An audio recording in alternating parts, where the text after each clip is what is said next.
Assalamualaikum student mathematics 4024 welcome to math guru. I hope you all are fine. I am fine too alhamdulillah.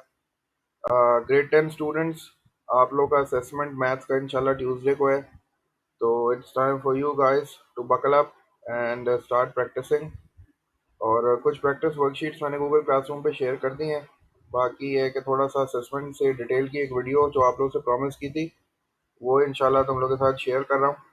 और अपनी preparation को start करने से पहले जो है इस वीडियो को ज़रूर देखना, ताकि ये कि थोड़ा सा समझ में आ जाए कि कौन सा एरिया जो है उस पर ज़्यादा फोकस करना है। तो आई होप ये वीडियो तुम लोग के लिए हेल्पफुल होगी इंशाल्लाह। Let's just begin with the talk. Assessment से रिलेटेड जो इन्फॉर्मेशन है उसमें the first thing is the marks. Marks आपको पता है 20 मार्क्स का है। 40 मिनट्स में आपको करना है, यही असेसमेंट का जो है वो हमारा ट्रेंड होता है। और कैलकुलेटर अलावा है क्योंकि फर्दर ट्रिग्नोमेट्री है। You have to find out the values of sine and cosine वगैरह की वैल्यूज निकालनी है तुम लोगों को। तो फिर जो है वो कैलकुलेटर अलाउ है, तो आप कैलकुलेटर अपने साथ रख लेना। बिल्कुल कैलकुलेटर को यूज़ करना, प्रॉपर वर्किंग करना। और ये चीज़ मैंने क्लास में भी बताई थी कि जो स्पेस आपको मिलती है ना, आपको वहीं पे वर्किंग करनी है। अगर आपको लगता है कि वो स्पेस कम है तो आप वहाँ कॉलम्स बना लो और उसके स्पेस को थोड़ा ज़्यादा कर लो।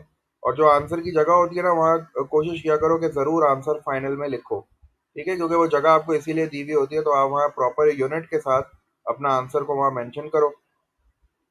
और टॉपिक्स की अगर बात करते हैं तो हमारे पास सबसे पहला टॉपिक बेसिक ट्रिग्नोमेट्री है।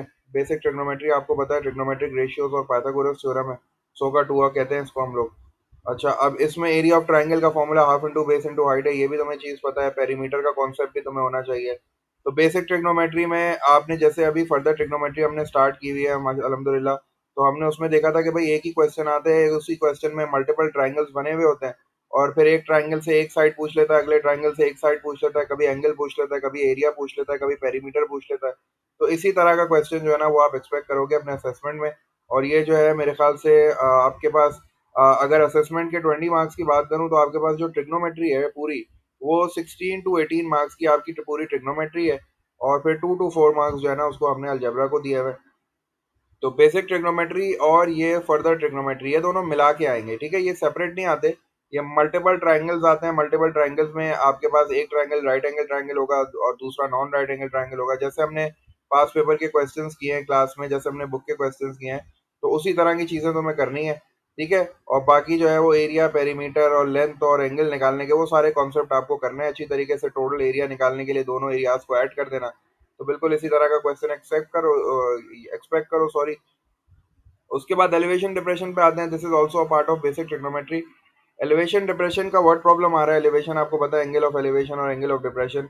एलिवेशन जब आप ऊपर की तरफ देखते हो तो नॉर्मल सॉरी ग्राउंड के साथ जो लाइन ऑफ साइट, एक आपकी हॉरिजॉन्टल लाइन होती है, एक आपकी लाइन ऑफ साइट होती है। तो अगर आप ऊपर की तरफ देखते हो तो एलिवेशन बनता है।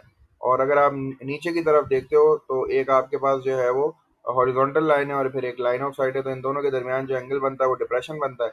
डिप्रेशन नीचे देखने से बनता है, एलिवेशन ऊपर देखने से बनता है। तो ये थोड़ा सा कॉन्सेप्ट बनाना, क्योंकि इसमें हमेशा राइट एंगल ट्राइंगल ही बनता है। एलिवेशन डिप्रेशन के जितने आपने क्वेश्चंस किए सब में राइट एंगल ट्राइंगल ही बनता है। जो है वो 10 ही यूज होता है, तो इसी को थोड़ा सा जो है ना वो अच्छी तरीके से प्रैक्टिस कर लेना। एलिवेशन डिप्रेशन का जो वर्ड प्रॉब्लम आ रहा है उसमें हो भी सकता है कि फिगर बनी हुई हो और हो भी सकता है कि आपको फिगर बनानी पड़े, तो दोनों तरह के क्वेश्चंस की प्रैक्टिस कर लेना। ये एक्सरसाइज 9A है बुक D3 की, तो वहां से इसको देख लेना। एलिवेशन डिप्रेशन का क्वेश्चन जो है ना वो मेरे ख्याल से 2 to 4 मार्क्स का है, इससे ज़्यादा का नहीं है। फर्दर ट्रिग्नोमेट्री की बात मैंने कर ली। फर्दर ट्रिग्नोमेट्री में हमारे पास एक्सरसाइज 8A है, जिसमें हमने साइन ऑफ ऑब्ट्यूज और कोसाइन ऑफ ऑब्ट्यूज, जिसको हम सोको कहते थे, वो किया था। 8B में हमने एरिया ऑफ ट्राइंगल किया था। एरिया ऑफ ट्राइंगल का क्वेश्चन आ सकता है बिल्कुल, वो आपसे नॉन राइट एंगल ट्राइंगल का एरिया पूछ सकता है, तो एरिया ऑफ ट्राइंगल का कॉन्सेप्ट देख लेना। और 8C में हमने साइन रूल किया था, तो साइन रूल तक ही आ रहा है हमारे पास। जो एक्सरसाइज 8D है को साइन रूल वो नहीं आ रहा, तो साइन रूल तक की अच्छी तरीके से प्रैक्टिस कर लेना। साइन रूल को कैसे अप्लाई करते हैं, कैसे उससे एंगल्स आते हैं, तो ये सारी चीज़ें देख लेना। अलजेब्रा की बात करता हूँ अगर, तो अलजेब्रा में आपके पास बेसिकली दो ही चीज़ें हमने डाली थी। एक हमने डाला था अलजेब्रिक मैनिपुलेशन और एक हमने डाला था सॉल्विंग इक्वेशन। अलजेब्रिक मैनिपुलेशन में अगर आप मुझसे पूछते हो तो अलजेब्रिक मैनिपुलेशन में आप ज़रा फैक्टराइजेशन को देख लेना कि किस तरह जो है वो कॉमन लेके ब्रैकेट्स बनते हैं। एक्सपेंशन को देख लेना कि किस तरह जो है वो हम ब्रैकेट्स ओपन करते हैं। आइडेंटिटीज़ की थोड़ी सी प्रैक्टिस कर लेना, क्योंकि आइडेंटिटीज़ की एक्सपेंशन भी आती है और आइडेंटिटीज़ की फैक्टराइजेशन भी आती है। मतलब वो आपको a plus b whole square दे के आपसे a square plus 2AB plus b square भी लिखवा सकता है, और वो आपको a square plus 2AB plus b square दे के a plus b whole square भी लिखवा सकते हैं। तो ये दोनों एक दूसरे के ऑपोजिट है। जिसमें ब्रैकेट होता है वो फैक्टराइज फॉर्म होती है, जिसमें ब्रैकेट नहीं होता वो एक्सपेंडेड फॉर्म होती है। तो वो आपको एक्सपेंडेड फॉर्म देके ब्रैकेट वाली फॉर्म भी लिखवा सकता है, और वो आपको ब्रैकेट वाली फॉर्म देके एक्सपेंडेड फॉर्म भी लिखा सकता है। तो आइडेंटिटीज की प्रैक्टिस कर लेना, फैक्टराइजेशन और एक्सपेंशन की प्रैक्टिस कर लेना, और सॉल्विंग इक्वेशंस में जो लीनियर इक्वेशंस है हमारे पास, साइमल्टेनियस लीनियर इक्वेशंस जो होती है उनकी अच्छी तरीके से प्रैक्टिस कर लेना। आपको दो इक्वेशंस दी जाएंगी, एक्स और वाई की वैल्यू निकालनी होगी। एक्स और वाई की वैल्यू निकाल के अपनी इक्वेशंस में उसको चेक भी कर सकते हो, सेटिस्फाई भी कर सकते हो, ताकि आपको पता चल जाए कि आपका आंसर जो है वो बिल्कुल करेक्ट है। तो ये 20 मार्क्स का असेसमेंट है, बड़ा आसान सा। 16 to 18 मार्क्स इसमें ट्रिग्नोमेट्री है, 2 to 4 मार्क्स इसमें अलजेब्रा है। 40 मिनट्स का टाइम है, इंशाल्लाह 40 मिनट से पहले ही हो जाएगा, लेकिन प्रैक्टिस पे डिपेंड करता है।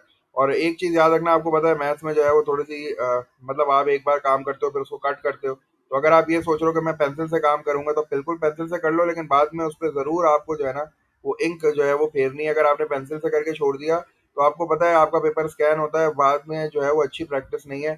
अभी हो सकता है कि कोई चीज लाइट हो जाए, आपकी टीचर को नहीं समझ में आया, वो सर्कल करके काट दे उसको, तो आप बिल्कुल पेंसिल से सॉल्व करो, लेकिन उसको जरूर उस पर पेन फेरो और अपने कॉलम्स बना लिया करो, ताकि वर्किंग थोड़ी सी प्रॉपर हो जाए। आंसर को स्पेसिफिक स्पेस में लिखा करो।